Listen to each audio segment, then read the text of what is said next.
con Guillermo Esteves Buero, diputado socialista, discutiendo dos temas. Uno, ¿qué es el socialismo?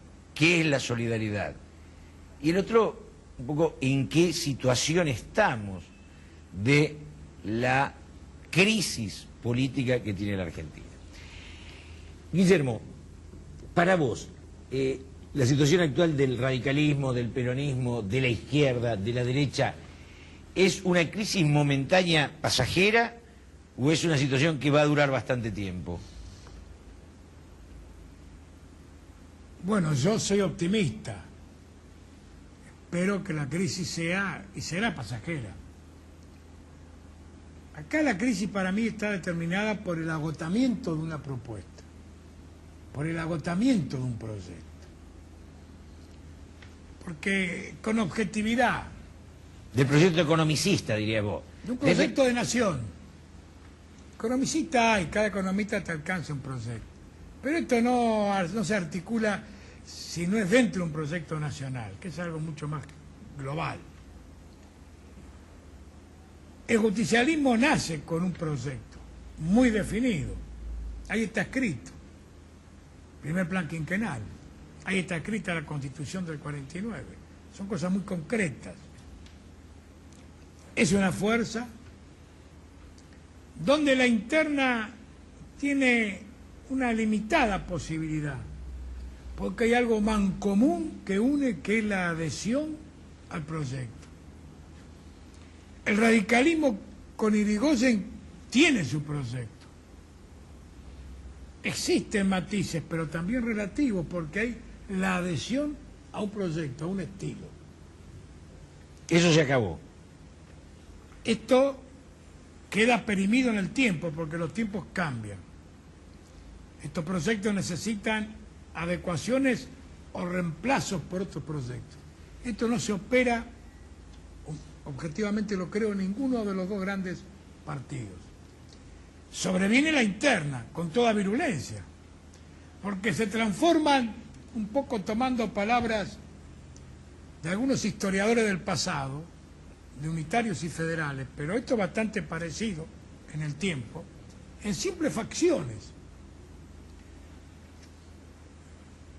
que apuntan a tomar el poder.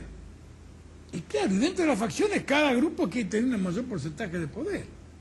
Ahora, la clase política de hoy carece de dos cosas: de pensamiento, de coherencia ideológica y de capacidad intelectual. El personaje que hoy triunfa... Yo no diría la clase política, porque yo creo que la clase política refleja al país. Refleja al país. Nosotros, en parte por algunas cosas que hablamos antes, somos el país de América Latina. Yo intento haber estudiado prudentemente, limitadamente, en general, la realidad de América Latina. Somos el país más complejo, más difícil.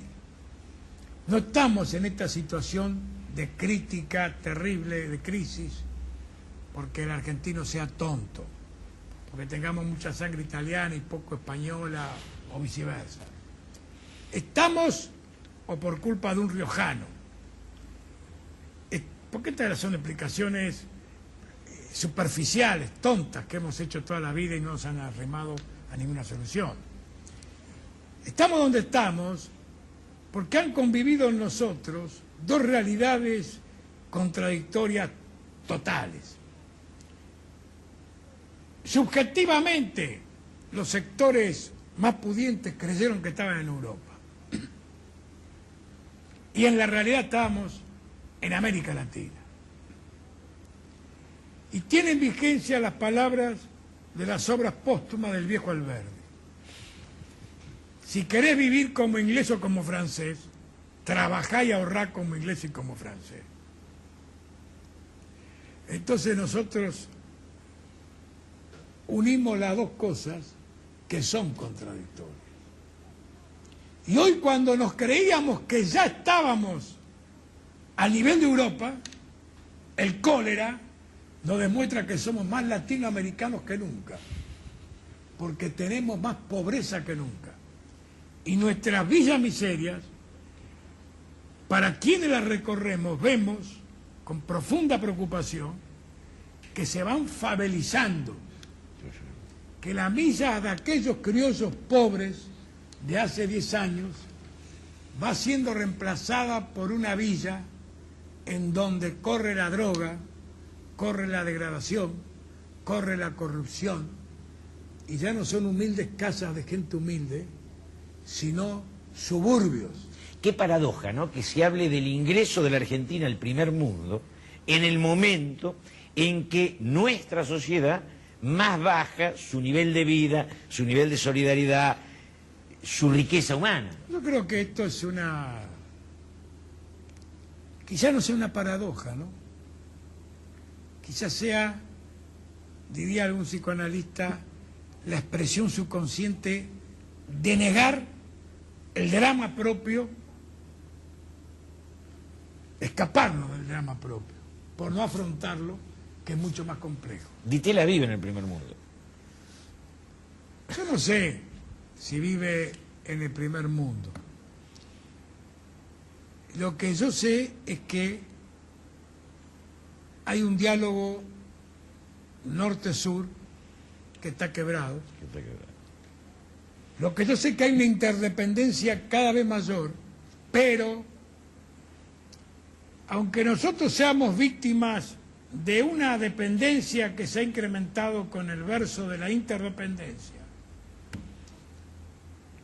quienes pagan y pagarán en los próximos años el precio más alto por la interdependencia va a ser el primer mundo. Porque el tema bárbaro del primer mundo son las corrientes emigratorias que no pueden parar. No hay legislación, no hay política aduanera, no hay puestos de seguridad que pueda parar sobre Europa occidental la catarata de gente del este, del África, del Asia, que por el terrible desnivel de niveles de vida, valga la repetición, se precipita con una fuerza incontenible sobre los países de mayor nivel. Ahora, y entonces, perdóname, sí, lo que se nos dice a nosotros de la mayor comunicación, de la interindependencia, eso también sirve para que la gente sea indetenible hacia allá. Y entonces hoy esos países, hoy se hacen concretos llamados al grupo de los 7 de Europa, Estados Unidos, que también se ven el mismo problema, para que comience a pensar cómo elevar los niveles de vida del sur, del este, no por solidaridad, por defensa de su supervivencia. Esto que es así, ese primer mundo tomó tanta distancia con el resto que ahora se siente acosado por esa barbarie que lo puede invadir. Esto que es así, en nuestra sociedad trajo una ideología que es la que hoy está presente. Si el pobre no tiene ningún gesto del Estado, lo vas a obligar a trabajar. El que cae, cae en esta guerra. Digamos, un poco como la idea de que a mayor pobreza del humilde, mayor rédito y rentabilidad de la sociedad. Esto es pero así es como lo piensan los técnicos del capitalismo salvaje.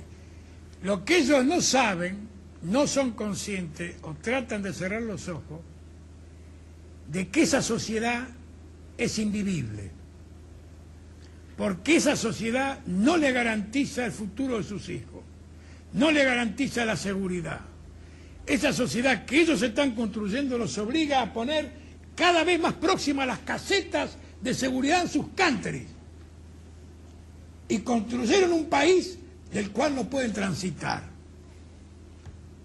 Y cuando tienen todo, se dieron cuenta, o se darán cuenta sus más lúcidos, que no tienen nada. Porque la seguridad de su hijo, de su hija, de su familia, está jugada en custodios, en casetas, en alambradas electrónicas, en juegos de alarma, y un día se dan cuenta, por el asesinato o el secuestro del vecino, que todo eso fracasa. Guillermo, lo que vos planteabas recién, cuando decías planificar un país. Para el liberalismo actual, la idea es simple. Un ministro de Economía ajusta la moneda, achica los gastos y esto da un país. Para tu concepción, un país tiene que ser una obra pensada, pensada para todos. Y pensada fundamentalmente por todos. Porque creemos que en el mundo se ha demostrado con la caída del muro la imposibilidad de la imposición, la imposibilidad del autoritarismo. Y que en consecuencia lo que la gente no piensa no se la puede obligar a hacerlo. Y en consecuencia el plan, y esto es un cambio también desde la esfera socialista, no es la obra de unos 5 lúcidos que se impone a los analfabetos, sino que el plan para sobrevivir necesita tener la aquiescencia, la comprensión de la inmensa mayoría, si no el plan no funciona. Esta idea que tienen algunos de que si hay una minoría tan rica como el primer mundo en Argentina, entramos al primer mundo, no es cierta.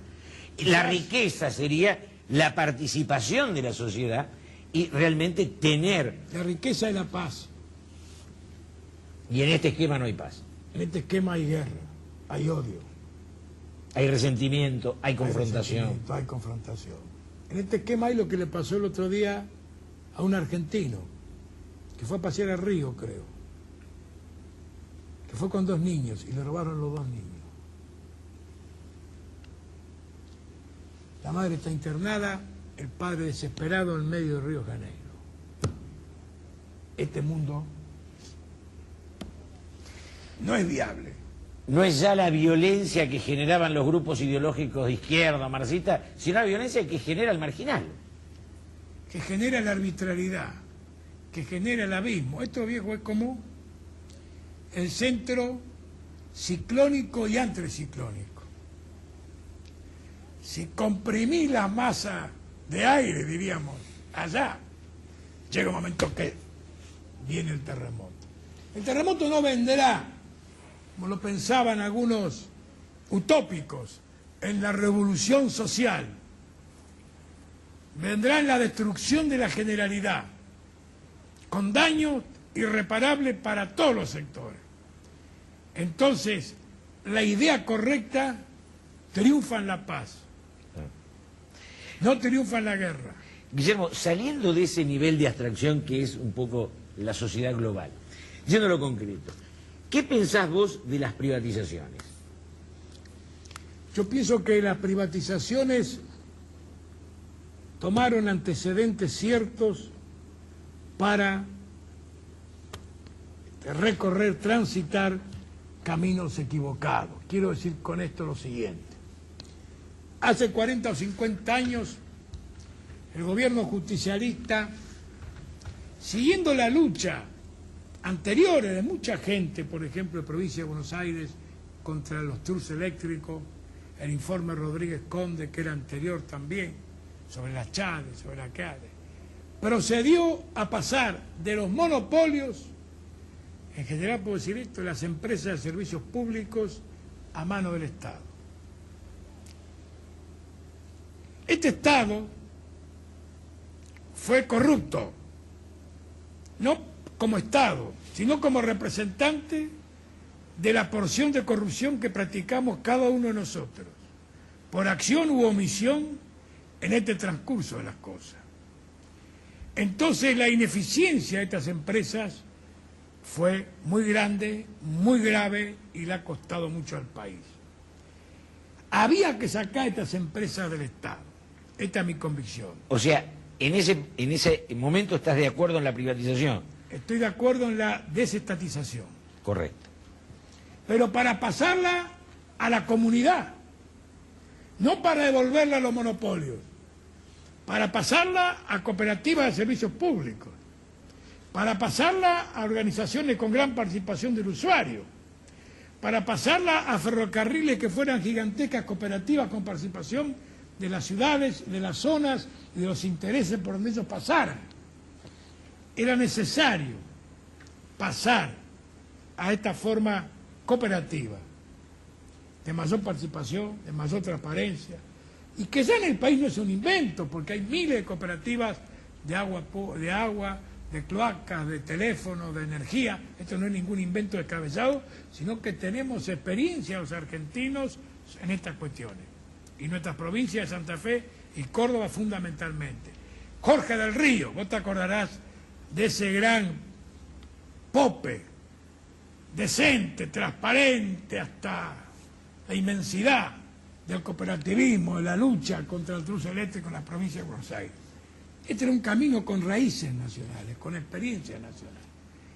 Pero como acá no vino la privatización para avanzar en el servicio público, sino para responder a las exigencias de los acreedores de la deuda externa, que en reiteradas oportunidades plantearon que los países deudores pagarían entregando sus mejores empresas de servicio público, como esto lo ha dicho Kissinger, por ejemplo, textualmente, está escrito, está documentado, lo sabe todo el que quiere saberlo.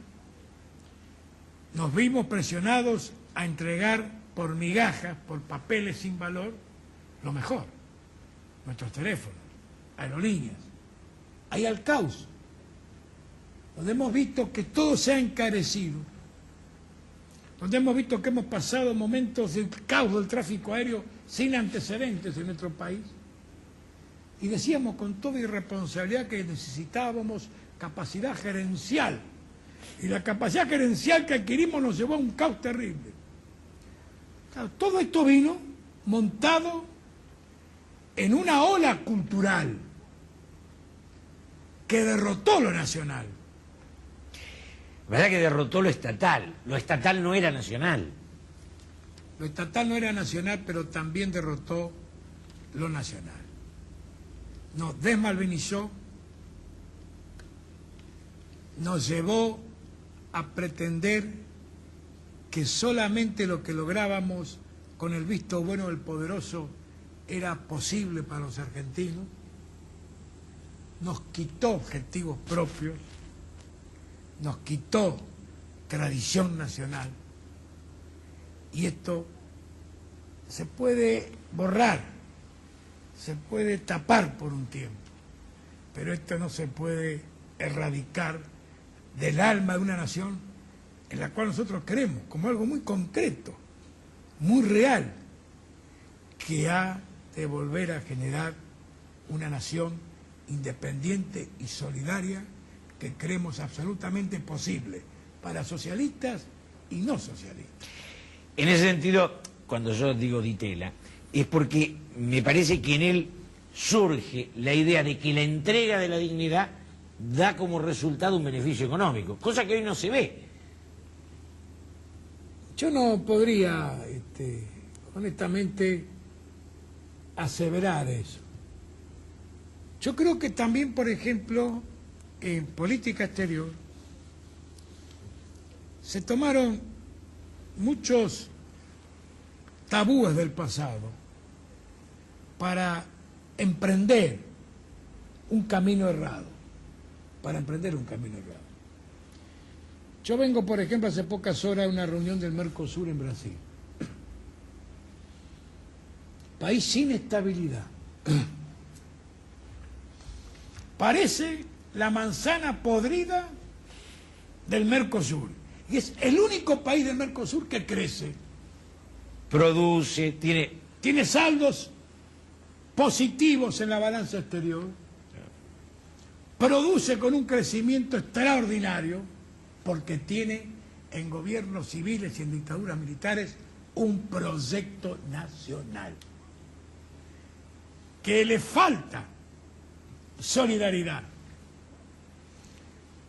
que le falta salud, que le falta protección al que trabaja, que le falta muchas cosas, pero es una nación viva y no un velatorio como el nuestro, esperando que venga el extranjero con una póliza de seguro a pagarle a la viuda, porque vivimos nosotros así, y ese de la póliza no apareció ni va a aparecer.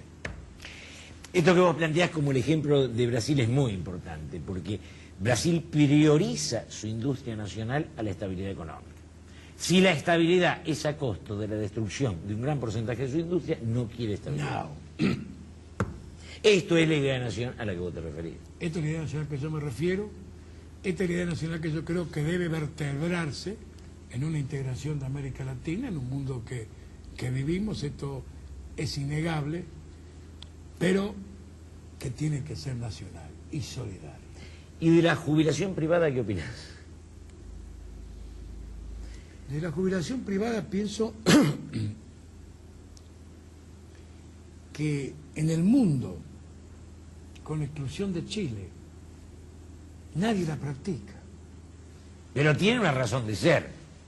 Esperaban capitales de afuera, esos capitales no vinieron, y entonces le entregan la recaudación provisional para que puedan invertir con la plata de los demás. Yo creo que esto es, desde el punto de vista ético, una inmoralidad. Hacer poner en el mercado de capitales en el cual los capitalistas no creen por falta de confianza en el plan, hacerle poner obligatoriamente al obrero, que es el sector que menos tiene, creo que es una inmoralidad. O sea, capitalismo en serio con la plata de ellos, no con la plata de la gente. Técnicamente, desde el punto de vista capitalista, yo creo que es un error, que no va a dar ningún resultado, porque si a este capital que se lo recauda, que se ambiciona que sean 3.500 millones de dólares anuales, se lo encorseta, no se suma al proceso productivo, Claro. va a bonos fiscales y entra en el barril sin fondo de la administración del Estado. Si no se lo encorseta para que juegue su rol activo del capital, se va al extranjero, como se le está haciendo los capitales de Chile para otros lados que no se invierten en Chile. Parte de estos capitales que dan con este método. Entonces, por un lado, como proyecto de la seguridad social, es una inmoralidad. Como mecánica económica, va a ser un fracaso. Y lo que te decía del truco de antes se repite acá. La inmoralidad y el fracaso lo va a pagar la gente que menos tiene, que es la que se le obliga a apartar. Y el Estado el día de mañana se va a tener que hacer cargo de toda esta gente. Lo que sucede es que esto fue aprobado irregularmente el otro día en la Comisión Conjunta de Previsión y de Presupuesto, porque era necesario que se fuese a Estados Unidos el ministro de Economía con un papelito ya más cercano a esta posibilidad, que más allá del sistema y más previsional y más allá del capital invertido, le da a importantes firmas extranjeras la cuantiosa ganancia de las comisiones, Claro, de manejar estos 3.500 millones sin riesgo alguno y sin poner nada. Es ponerte, viejo, así sentado y esperar que te tiren la plata y cobrar una comisión del 1 o 2% de esos millones de dólares. Este es el negocio por el cual se lo presiona desde afuera. Ese no es el capitalismo al que uno estaría dispuesto a aceptar. No, porque el capitalismo que nosotros estamos dispuestos a aceptar es el capitalismo no degradado, el capitalismo de la producción. Y del riesgo. El capitalismo del riesgo, que tiene toda aventura de productiva, y el repudio a la especulación y a la usura. Estos son los cánceres del capitalismo. Y la jubilación privada no es productiva, no es inversora, es... No asegura las contingencias de la vejez, de la enfermedad o de la muerte para los que trabajan, y es simplemente regalarle la comisión en el manejo de esto y dejar a esa gente sin cobertura y abrirle un riesgo terrible al Estado argentino de acá a 20 años en adelante empezar a hacerse cargo de las contingencias de toda esta gente de tercera edad que estuvo aportando a lugares donde no se sabe qué ha de pasar. Pasemos a la reforma de la Constitución. Reelección, no reelección. Nosotros fijamos, los socialistas populares, una posición en el último Comité Nacional de fin de semana, que es la ratificación de las posiciones de siempre. Nosotros estamos por una reforma integral de la Constitución. La convoque Raúl Alfonsín o Carlos Saúl Menem o el ingeniero de Soberay. Nosotros estamos por la reforma de la Constitución. Nosotros queremos debatir la parte orgánica y la parte programática de la Constitución. Tenemos nuestras propuestas, están escritas y en plomo hace muchos años. Fuimos los que hicimos el primer proyecto de Constitución en aquel intento de reforma que reinició en la tercera presidencia Perón en el 74. Se lo entregamos al vicepresidente en aquel momento, el texto de aquella reforma. Seguimos siendo reformistas como lo fuimos también durante la administración radical. Entonces, esto no tiene nada que ver con la reelección. Con la reelección. Dentro del tópico orgánico de la reelección, nosotros vamos al entorno. Nosotros planteamos un sistema parlamentario mixto, dejando al Ejecutivo facultades absolutas en materia de relaciones exteriores, de defensa y como jefe de la administración. Y en ese sistema parlamentario mixto, nosotros pensamos que es posible la reelección. En este sistema presidencialista tan fuerte que el mismo Alberdi dijo que había hecho una monarquía disfrazada de república, pensamos que la reelección no ayuda a la alternancia y a la descentralización del poder, que son características y valores de la democracia. Creo que tu posición en esto es clara y me parece que lentamente esta idea de la reelección se va desarticulando, porque no solo sería negativa para el país, sería negativa aún para la fuerza política que nosotros integramos, el peronismo. Con reelección sería la pérdida del partido y la sustitución del mismo por un entorno. Tu presencia en la Cámara de Diputados, ¿cuál es la diferencia con la vieja Cámara? La Cámara de Palacios, de Balbín, de Frondizi. Son bloques mucho más cerrados que defienden políticas muchas veces no, la mayor parte de las veces no elaboradas en el seno de la Cámara. ¿Se perdió el individuo en pro del bloque? Se perdió en parte, sí, el individuo en pro del bloque. Y se perdió el partido en pro del gobierno de turno. Entonces, acá es un juego de policías y vigilantes, de vigilantes y ladrones. El que gana hace de vigilante, el que pierde hace de ladrón. El vigilante hay que hacer todo como dice el comisario que está en la Rosada, sea el partido que sea. Los ladrones juegan a que haga lo menos posible. Cuando esto cambia, se cambian en el camarín las ropas, sale uno con el antifaz y otro con la chaquetera y seguimos el mismo juego. Y la gente no se ve representada en ese juego. Baja la credibilidad de la gente en las instituciones y esto es el peor mal que se le está haciendo al país. Porque cuando se cierra un congreso de esta característica, no pasa nada. Y cuando se cierra un congreso y no puede pasar nada, la democracia es demasiado débil, que es lo que nosotros debemos tratar de evitar. O sea, en la época de Alfonsín, el bloque radical votaba todo. Luego uno hablaba con los diputados, no estaban de acuerdo, pero la verticalidad, que es una carga nuestra, pero que sufre también el radicalismo, curaba todos los males. En la época de Carlos Menem, aún diputados fanáticamente cafieristas levantan la mano porque se ha perdido la posibilidad de disentir. Y esto ha matado a la fuerza política. Después es una problemática equivocada de los ejecutivos y de los integrantes del ejecutivo, que también muchas veces influyen y determinan a los presidentes de cada tiempo. Por ejemplo, en este momento, la nerviosidad, la impaciencia del ministro de Economía por la ley de previsión social. Hay muchas leyes que nosotros hemos demostrado que en un momento fueron de una premura extraordinaria, después no aparecieron en un año y no pasó nada. Entonces, los tecnócratas que manejan el papelito y la computadora, y no el país real, dicen, esta ley con esta ley resolvemos el problema. Hay que sacar esta ley porque se resuelve el problema. No se resuelve ningún problema con esta ley. No dependen de una ley los problemas o no, sino de cosas mucho más complejas, mucho más orgánicas y mucho más extensas, en el tiempo y en el espacio. Entonces, esto lleva a ese sectarismo, a ese verticalismo. Uno hay que